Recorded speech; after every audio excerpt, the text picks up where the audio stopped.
Bismillah ar-Rahman ar-Rahim. Assalamu alaikum. Welcome back to Unveiling Human Treachery and Oppression from Ahlul Bayt AS to today. As we continue our journey, we shift our focus to the triggers that ignite the flames of treachery.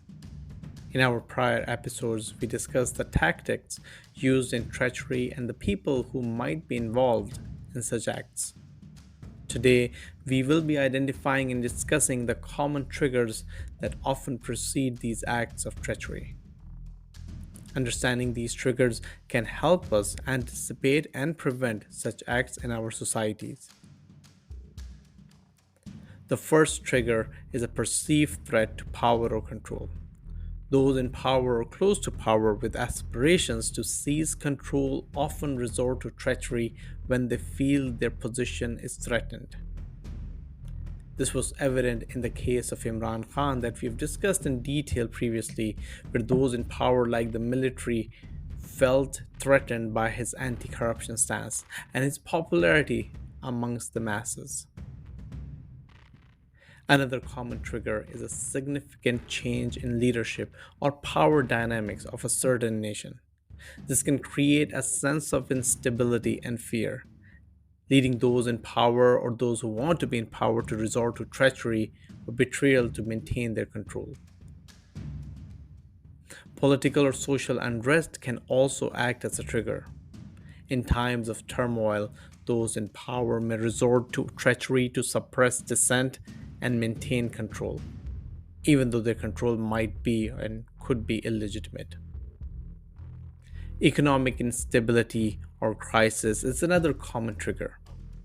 In a situation where the country is facing economic difficulties, those in power or who are close to power may resort to treachery to protect their own economic interests or to gain other interests that are not available right now.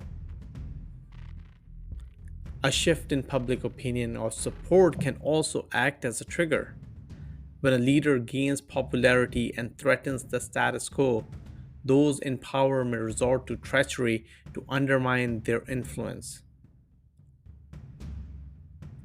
The emergence of charismatic or influential leader can act as a trigger as well.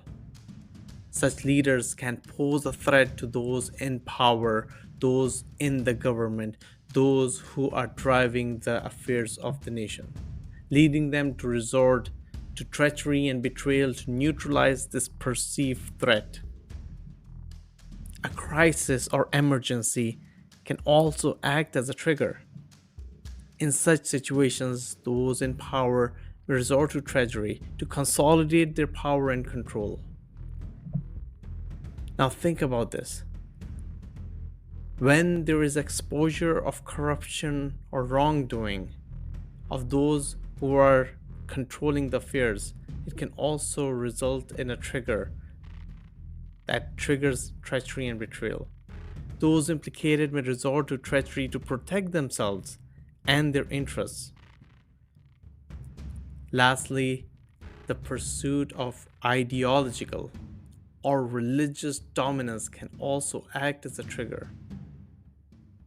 Those who seek to impose their beliefs or ideologies may resort to treachery to suppress opposing views. And this can go either way. If there is a new government, new leader who has a certain opinion that is not loved by the established forces, that new leader might experience treachery. Understanding these triggers gives us a lens through which we can anticipate and prevent acts of treachery where possible.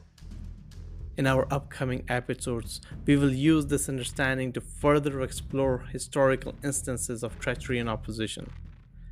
Join us in the next episode as we continue to explore the unseen battle between truth and treachery and its impact on our world today. If you want to have this discussion, continue this discussion, please leave your comments.